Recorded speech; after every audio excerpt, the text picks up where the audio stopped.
food chain. Everyone heard about it when you were a child. Like mitochondria is the powerhouse of the cell. However, there will be some perks that one might not know much about it, especially if you didn't pay attention in your school. Don't worry, let me help you over here. So first of all, in order to be alive, you need energy. And there are two ways to obtain it, either through making it yourself, or by taking it from someone else. The first one, we call it autotrophs. They get energy by simply existing. Pretty stonks, if you ask me. So, if you can't make it, then we're introduced to Violence. basically, you rip someone else's body part and take their energy for yourself.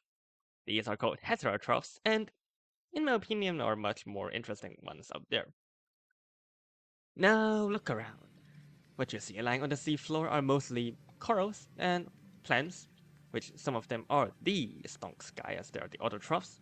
The rain corals here are the example of this. Now, on the other hand, these things right here, or I should say peepers, they eat the corals, which means they are heterotrophs and chose violence over creating their own energy. Now, these cute peepers get energy from eating those little things, corals, and then sometimes they decide that they don't want to be vegan anymore. So, some other creatures shifted their diet into eating meat, which are predators. Now, look at this beautiful biome with many kinds of Holy shit! many kinds of animals peacefully coexisting together. And in the name of science, like getting everything we see, we can approximately align the food chain of this biome here. Oh wait, I forgot someone else. Alright, this is the kind of food chain that you see in a primary school book. Pretty typical if you ask me. However, you might have noticed that the abundance of each of these organisms are a bit different, especially if you move around Subnautica enough. You see, the world, the ocean, contains quite a lot of phytoplanktons and plants and corals and stuff, with quite a lot of herbivores, but not as much as the plants. And as the chains goes up, the fewer the carnivores there is. It's pretty normal, right? You see this in the real world as well. So here, I introduce you to the concept of trophic levels.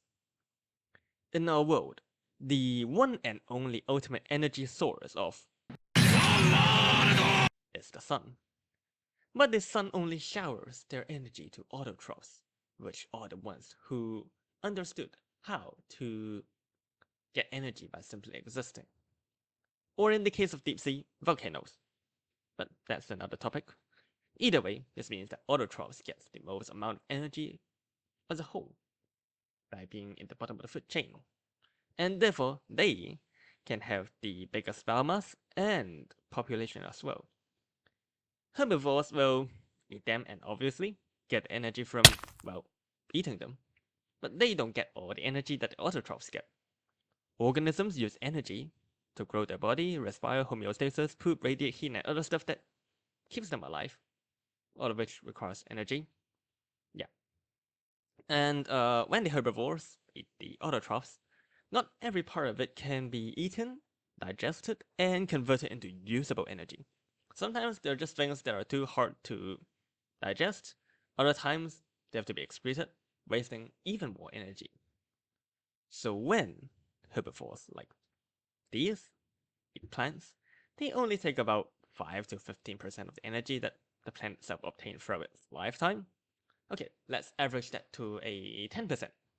So we can assume that the biomass of these herbivores, or this particular trophic level, is only a tenth of the plants that they eat. So repeat this process for every predator up the chain, and then you should see the problem. The higher you go, more energy is required at bottom levels just to maintain one single individual. Also, moving higher up in the food chain means jumping each step, we will lose about 90% of the energy. Which also suggests that, let's say, we provide a Big Mac to a Reaper, which is about 2,400 kilojoules or 580 calories.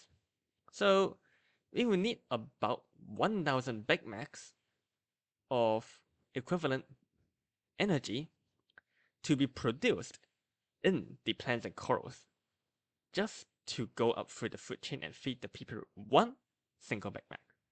You see the problem here? This inefficient transfer of energy up the food chain is what limits the population and biomass of higher trophic level species, and also why we can have hundreds of peepers living in the safe shadows, but only 3 sea dragons in the entire realm of the crater edge. Now, there is still something that I didn't mention. What happens when the top predator dies, or basically any dead flesh that wasn't eaten? Here, may introduce decomposers. In Subnautica, they're quite underlooked, because most of them do absolutely nothing. I get it, I also don't want to do anything meaningful in my life. But anyways, they are the ones that are the embodiment of true equity, because they eat everyone, just as long as they're dead. That's what decomposers do. They feed up the dead organic matter of not just the reaper or sea dragons, but everything else. I guess the concept of trophic levels don't really apply to them, but yeah, whatever. So, in conclusion, all plants and corals in Subnautica obtain their energy through the sun, which about a tenth of them get transported up to the herbivores, which are these guys, and then they themselves get eaten by predators above, and which each going up a trophic level, they lose about 90% of the energy available to that specific level, which also limits the population and biomass of top predators. Okay, so what does this all mean? You always hear that people are talking about global warming and how the cow farts and burps are one of the culprits of that. Well, yes and no. It's true that the beef is one of the most polluting meat that we have in our supermarkets. But considering that they are herbivores, which they are in relative terms, still pretty energy efficient. If we say we farm like lions or polar bears, then we would need magnitudes more energy to feed them just to get their meat. Which is also why we don't really eat any carnivores in mass. But at the same time, we can also see this the other way. If one day vegans took over the planet, please don't. I don't want to live in a world like this.